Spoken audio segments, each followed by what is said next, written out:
long church service kills youth.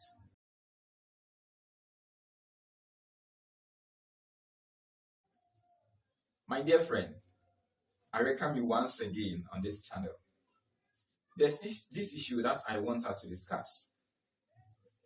It's about the way we worship. Our church services. There is this text that I came across in the Bible that I want to back this discussion with. And I believe it's going to help us if you pay much attention to this text. The text can be found as Acts of the Apostles, chapter 20, verse 7 to 9. Chapter 20, verse 7 to 9. Though it has much details, but I want us to focus on this issue. The issue that I want us to tackle or look at is that long church service kills youth. Long church services are killing the youth. You ask me how and why. Let's go into the Bible and read from Acts chapter 20, verse 7 to 9. And it says, I'm reading from the New King James Version. Now on the first day of the week, when the disciples came together to break bread, Paul, ready to depart the next day, spoke to them and continued his message until midnight. There were many lamps in the upper room where they were gathered together. And in the window sat a certain young man named Eutychus, who was sinking into a deep sleep. He was overcome by sleep. And as Paul continued speaking, he fell from the third story and was taken up dead. This is where our text for discussion ends. As I said, it has much details, but I want us to focus on this sentence or this passage. This young man, a youth in this sense, fell and died as a result of listening to what? The long sermon by Paul. That is why I'm saying long church service kills youth. Though this young man, this youth, was raised from dead. But I want us to focus on what actually caused that death.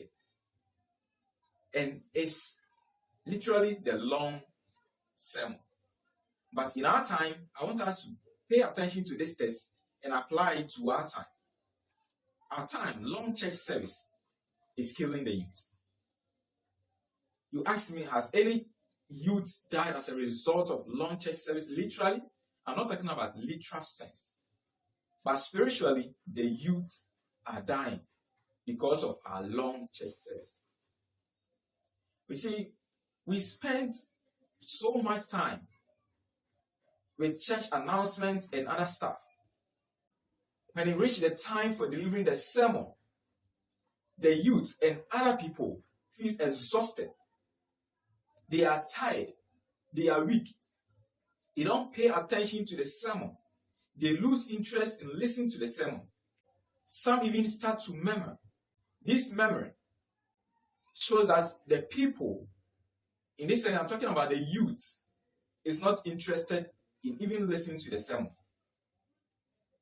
They think we have spent so much time. Most of the people put the blame on the preacher.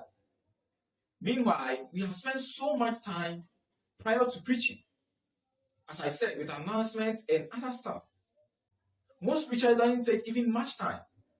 But because we have sit down for so long, because we have spent so much time before the preacher, people think the preacher is taking so much time. They lose interest. In view of this, most of the youth does not even sit down to listen to the preacher. They does not sit down to listen to the God-sent message. Some walk out, roaming about. Some even go home before the close of the day. And this is killing the youth spiritually. Because the spiritual food that God has prepared to be given to this person, he has lost interest in it. He's not ready to listen because he's exhausted. He's tired. He's weak. So in this case, that spiritual food that is going to help him to grow spiritually, he has missed it. He or she has missed it. So spiritually, he's dying because nobody is giving him this spiritual food.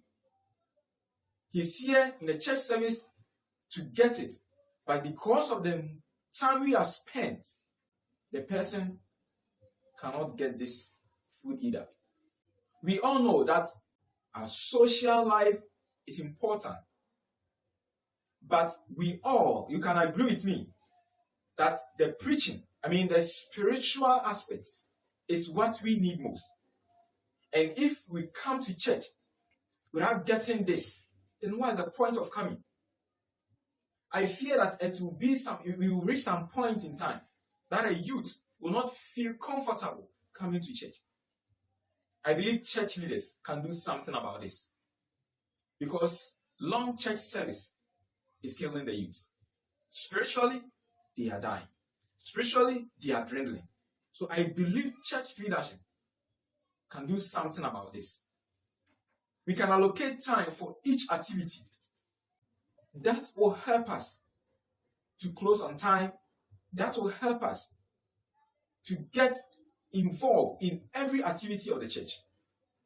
I want us to take close attention and focus on this, because the future of the church is thwarted, because the youth that are going to take over are losing interest in church activity, especially when it is a time for delivering a sermon.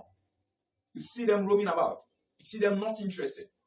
Some can even go home. So how are you building them spiritually for God's work? How is the church going to raise them to be the spokesperson for God? If we take much time about this, though literally this young man, Itikos, fell as a result of listening to long sermon and died. But spiritually, long church service in our time is killing the youth because they are losing interest. Some are losing interest in the church activity, and it is killing them spiritually. I pray we don't reach that time where people will not be ready to even come to church. They will stay home because they think that we will waste my time. To me, if I come to church, I prefer to go home in the evening. That is me. But that is not what a lot of people will want to do. So let's try and help everyone to get a message, the sermon, before we go home.